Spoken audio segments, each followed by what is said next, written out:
Well, g'day, Max here again. Welcome back to the shop. So I've got a project going on, a little job we're doing in the Bridgeport. It's a bit of profile milling. Now, to get some of it done, I'm going to be using a side and face cutter. So I'm going to give this one a bit of a sharpen, and we also have to dress a radius on 1.5mm radius on one side of it. So we're going to be using our tool and cutter grinder, and we're going to be doing this with very limited tooling for the tool and cutter grinder as we still have to fully tool up this little machine.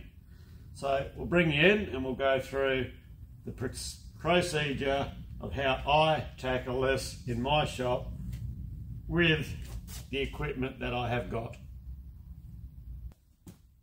So this is the cutter in question, side and face cutter we're going to be grinding. It's only a quick touch up.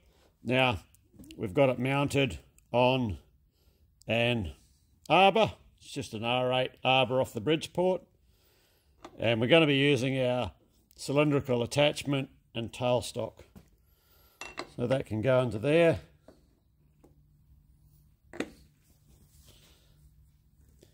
Now, for a finger indexer, going to be using our adjustable milling machine, or any machine thing here, and our tooth will come down on there. And because the height of this is adjustable, we can then set our height here relative to the center height of the cutter, and that is the way we will determine our clearance angle. So this height here, the height difference, gets converted into a degree reading for our primary clearance angle. So this cutter here has approximately a 10-degree primary clearance. So maybe that's a fair amount, but maybe they were using it on aluminium or something. We are going to grind it, we'll keep with the 10 degrees, although we are going to be cutting steel with this. It's going to be in the Bridgeport, and we want it fairly free cutting. To set our angle, regardless if we're using the periphery of the wheel or the flat face of the wheel, as we are going to do, a 10-degree angle, clearance angle, we have a 100mm diameter wheel. So we have an 8.68 offset below center. Periphery, 100mm, it's the same value. So we're just going to set our offset to 8mm. That'll bring us in between 9 and 10 degrees, which will be fine. So in actual fact, what that does is you're actually revolving the cutter around, and that's how you form or generate that clearance angle. If you have the cutter, the tip of the cutter at 90 degrees, you're going to have a cutter with no clearance that won't cut.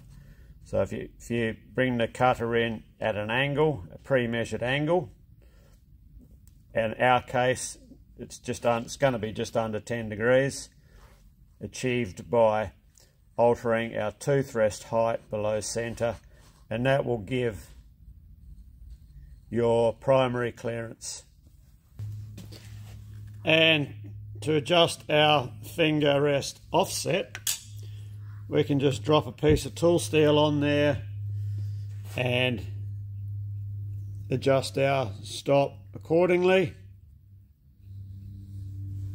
So this is a piece of 8mm, or it's actually 5/16 tool steel. So we'll just bring this down until we're on center height here.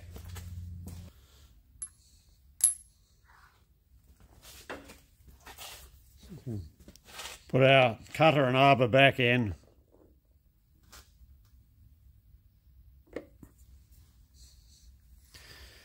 So when our tooth sits on top there, we know we're going to be grinding the correct angle on the other side of the cutter. So we can have a visual check now. When we bring our cutter in, we look at the clearance between the cutter on the primary area and the wheel, and we're looking pretty good there for our clearance. So this cutter could actually probably have, maybe it has got a tad more than 10 degrees, but we're sticking with what we got. And the other important one is to make sure there's clearance between the lower tooth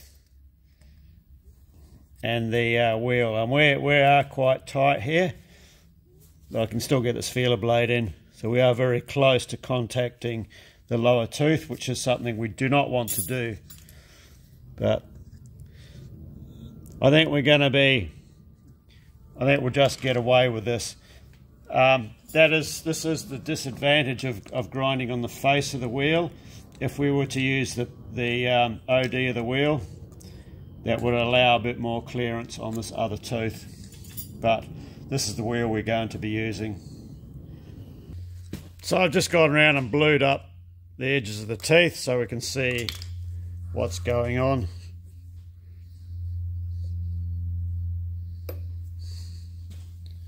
Okay.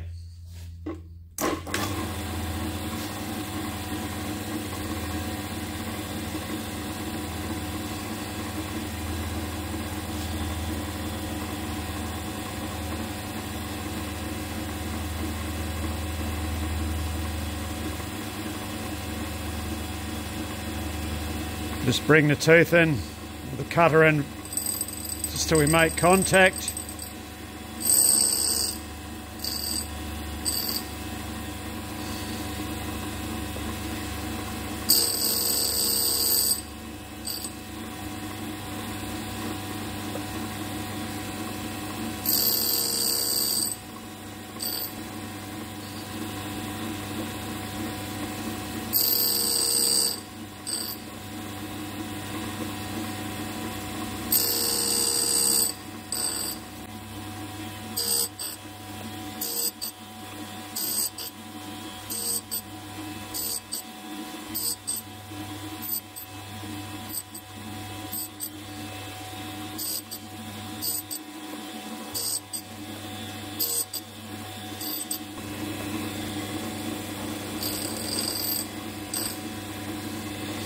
Okay, we're there.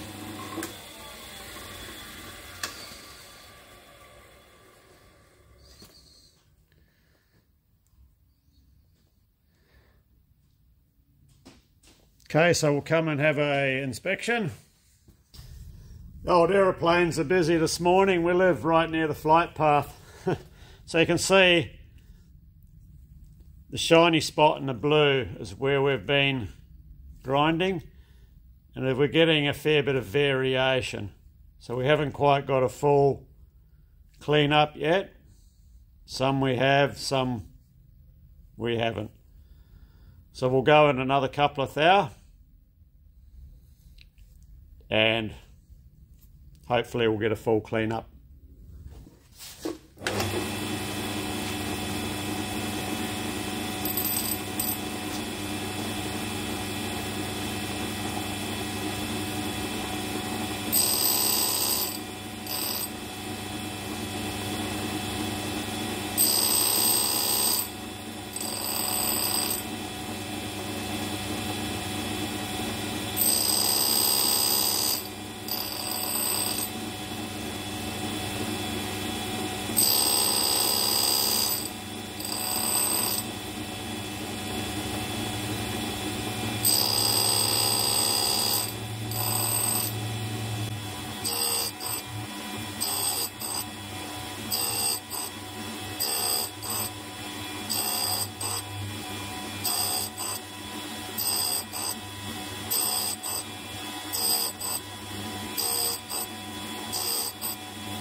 So looking at these, we're going to need to go in another couple of thou.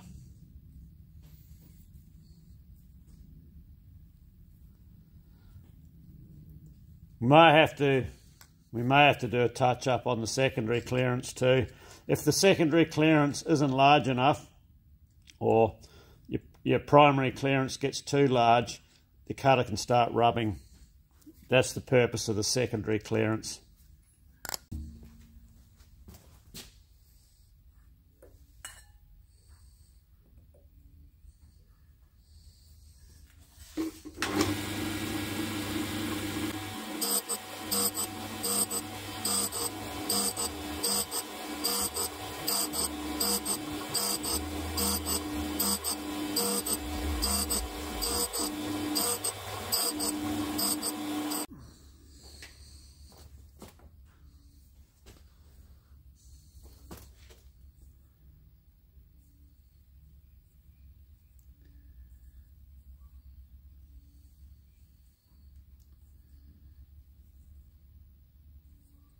Still a couple of teeth where it hasn't quite got a full sharpen, so I'm going to do another round.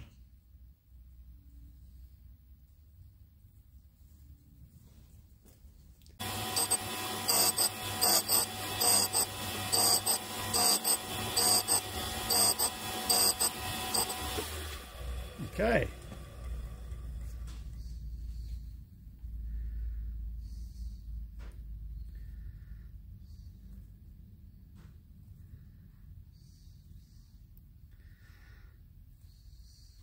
I think we've got it this time.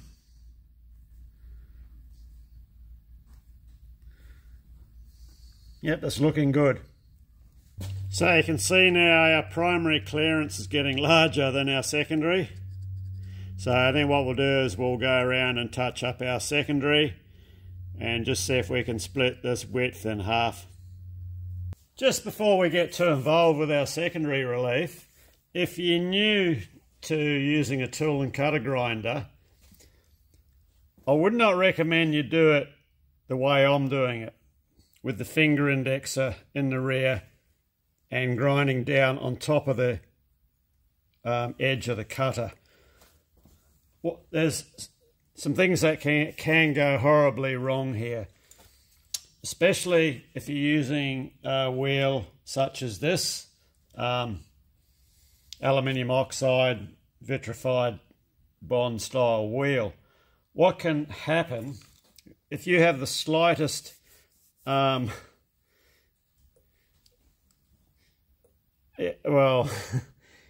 you're not actually watching what you're doing for a split second and you're not holding the cutter down firmly onto the stop here as I am, if that cutter rolls around, the tooth will then come down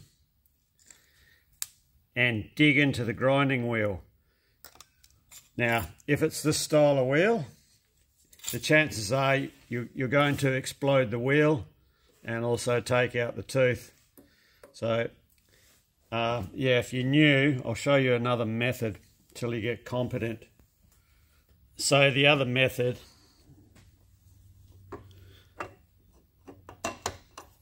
is we have the cutter facing the other way around.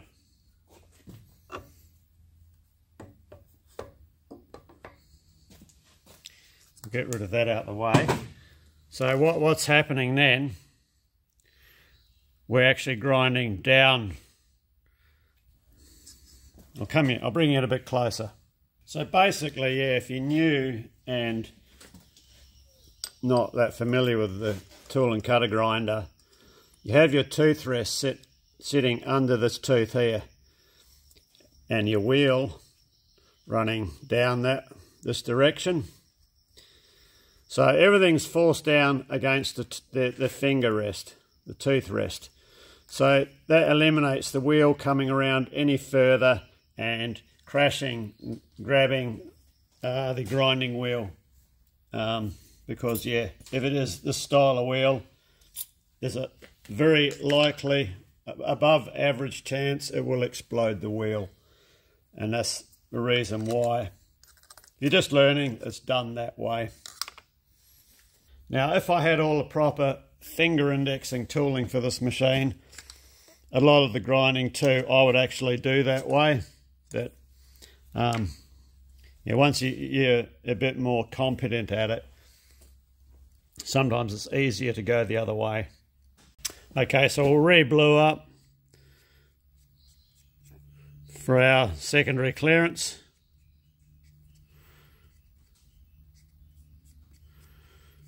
And really what we want to aim for is between a 1mm and 1.5mm primary clearance land width. So we've got about a 5mm here, so we've got a fair bit to come off. And we're not getting too particular with our secondary clearance. We're just eyeballing it up against the face of the cutter. So we'll come in, touch off, and we'll have a look at it and see what it looks like.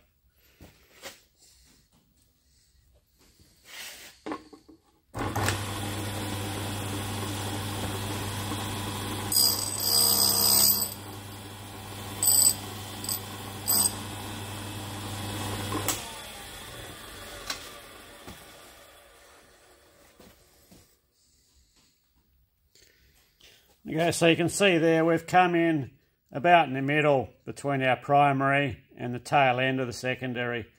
So we'll run around and then we'll go a bit deeper, and we'll just keep a close eye as this distance here diminishes. As I said, we want between 1 to 1.5mm.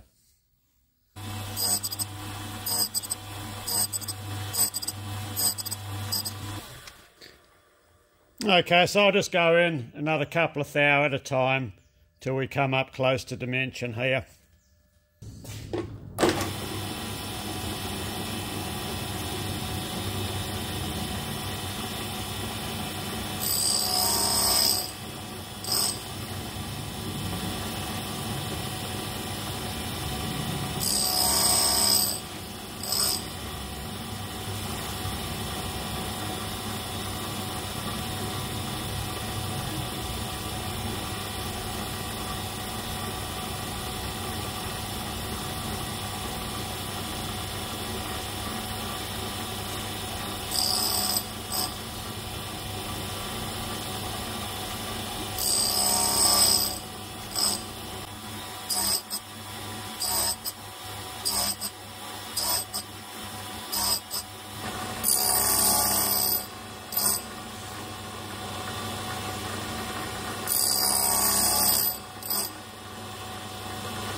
Okay, that's our completed secondary clearance done, and we're coming up about 1.5mm. So that'll be okay, that'll be good. So that's the front edge completed. We're going to do a radius on one corner next. So on this particular cutter, we have no need to get into the gullet and do this face here, which is still pretty good. As with this side edge too, it's still pretty good on this one. To do the side edges, I'd have to make up, or I'm going to, a different arbor to hold the cutter, so we can slightly angle it over. Yeah, so we can do that in a future video when I make up the tooling. So as the head, I'll just tilt you up a bit.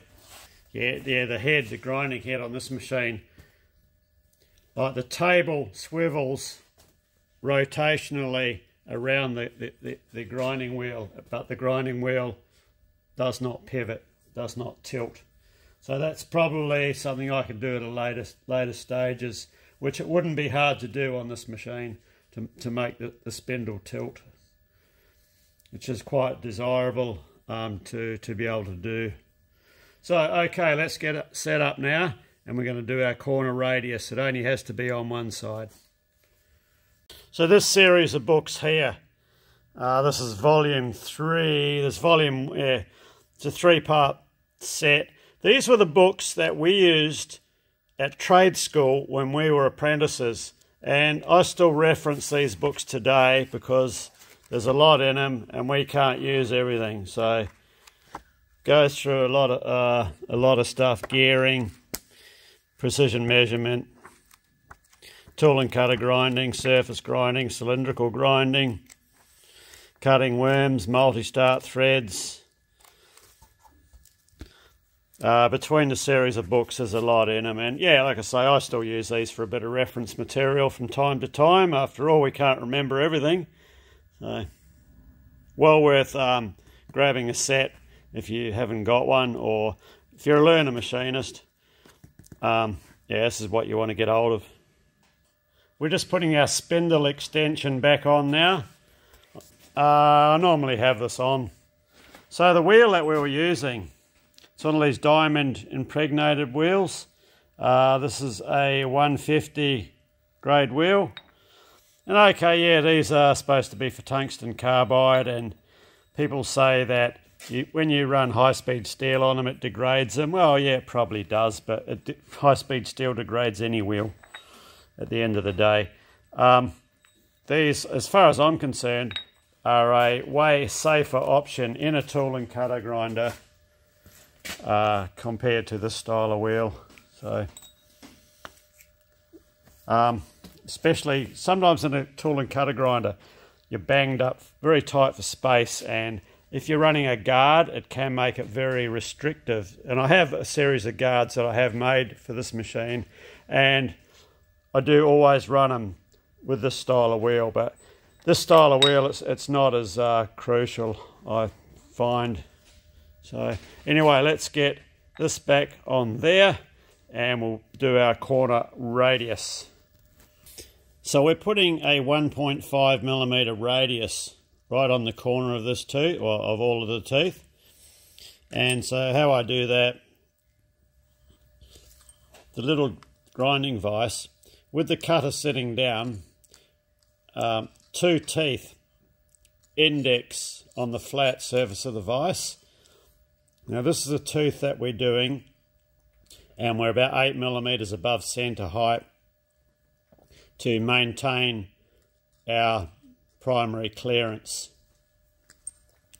So I just very carefully come and roll it around by hand, and then check it with a radius gauge. This is a 1.5mm radius gauge. Thanks, Trevor. They're coming in useful already. This is a Moore and Wright set, Sheffield, England. So yeah, we use our radius gauge just to confirm that we are on size. So I'll see if I can do this one with the camera where it is.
And that's it there. It's as easy as that. So then to index it round, slacken the vise off,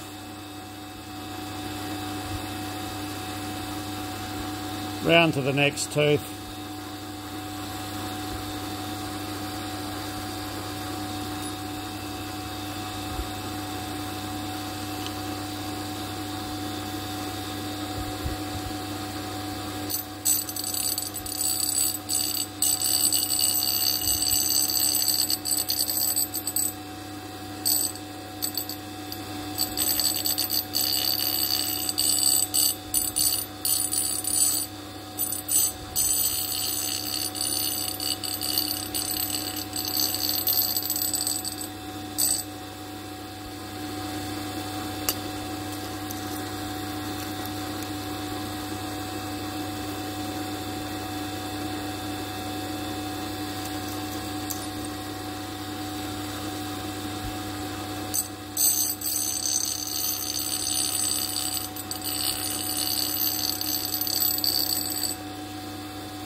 So I'll continue around with these because that's got to be about as interesting as watching paint dry. So what I look for when I've finished, see if I can get that light right, probably won't be able to, is an even, so our clearance comes down even.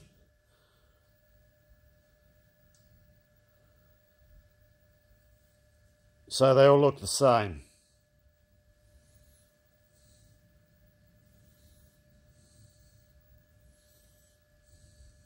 Which they do.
So all of our clearance grinding all looks uniform, which is what you need. If it's not uniform, you know your radiuses are all over the shop.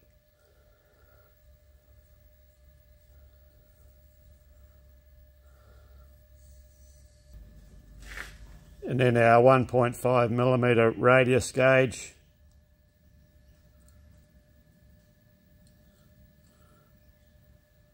Camera won't, I don't know how well this camera will focus.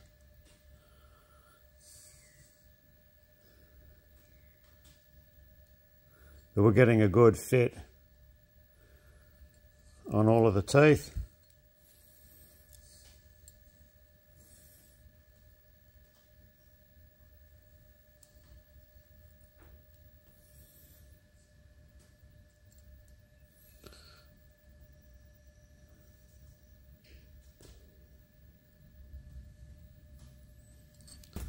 So we'll get our cutter mounted up in the Bridgeport and we'll have a test cut with it and see how it goes. But no, that's just a little insight into an extremely brief window of tool and cutter grinding, and there's many ways to achieve the same result depending on what tooling you've got what machine you've got, your level of experience. Yeah, many ways to achieve the same result. And I can only do the ways that I know will work with the limited tooling that I have for this machine. As I said, I want to get this machine fully tooled up, and it's one of the hardest things on the planet to do here in Australia. We can't buy tooling to fit these machines. It's just not around anymore. Every now and then it does pop up, but it is extremely rare, and you probably have to buy it with another machine that's already tooled up. So anyway, let's head to the Bridgeport.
Well, that didn't go too bad.